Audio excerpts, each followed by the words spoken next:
When you think of professional wrestling dynasties, you'd be hard pressed to think of a more famous family than the Harts, with many members of the family becoming professional wrestlers over the span of 3 generations. Within this lineage, there spawned a myriad of stellar tag teams fully comprised of family and close friends of the family. So let's have a chat about that. Who should we focus on, though? The Hart Foundation? The Hart Foundation? The New Foundation? Now, that is tempting, maybe someday. Though, on a side note, I can only desire to contain the number of potential intoxicants to achieve whatever Jim Neidhart is emoting here.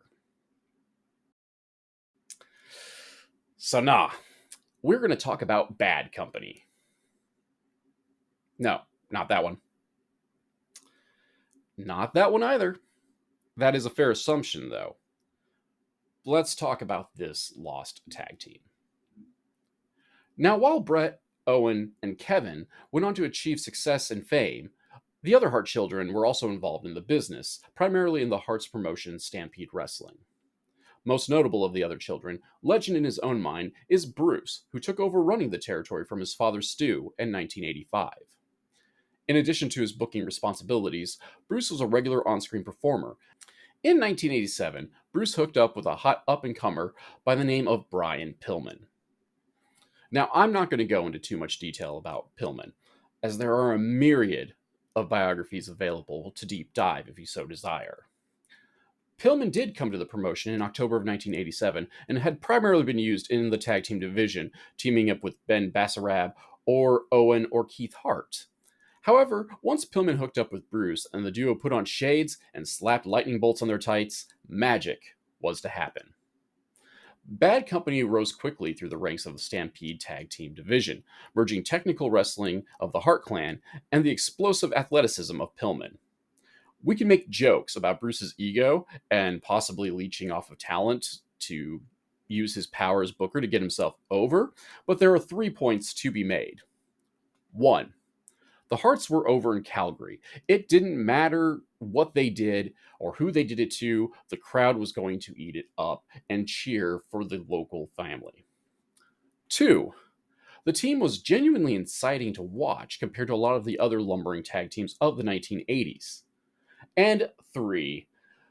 While nowhere near as spectacular as his brothers Brett or Owen, Bruce was more than capable in the ring, blending the Hart technical style with some aerial maneuvers, which, let's face it, were still rare in the mid-1980s.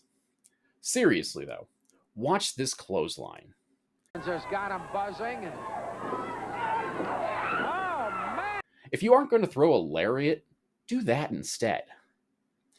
And we also tend to forget that the original Brett and Owen feud in the WWF was supposed to be Brett versus Bruce, which meant that he had some standing of a wrestler. Though, let's be realistic about it.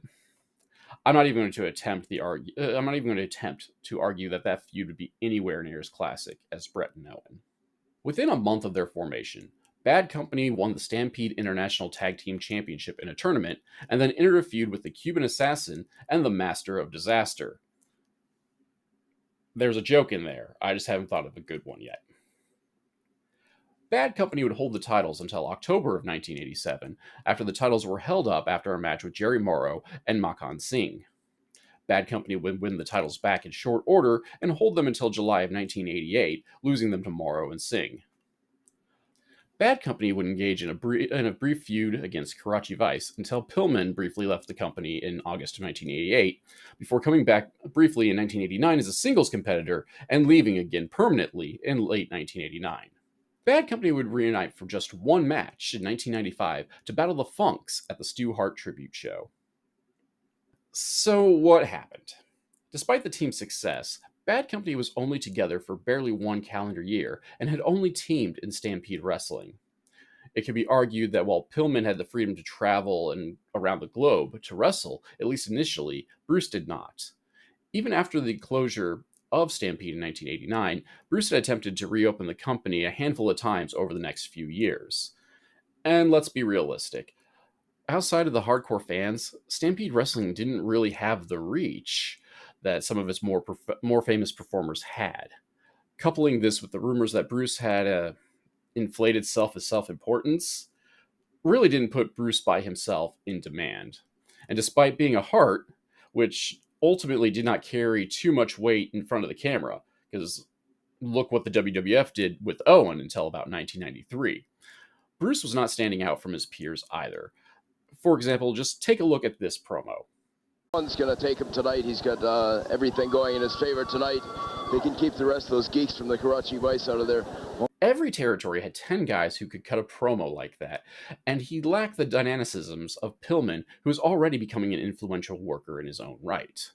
So unless he wanted to come in on the lower card or have Pillman plead for the team to stay together, there really wasn't much of a chance the tandem would be staying together anyway. Much like a supernova, this team burst onto the scene, dominated its division, and flamed out in short order. However, it's really hard to feel bad for either wrestler, as Pillman would become a prominent and influential person in the business, and Bruce did get to figure into WWE television eventually.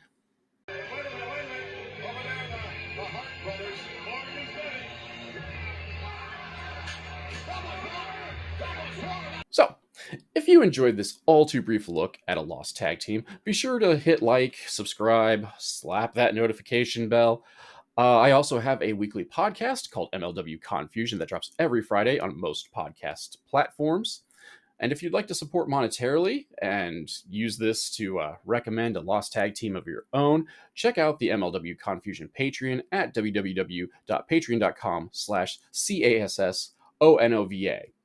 If you'd much rather give support by, getting some merch out of the deal, we have merchandise as well at the links below.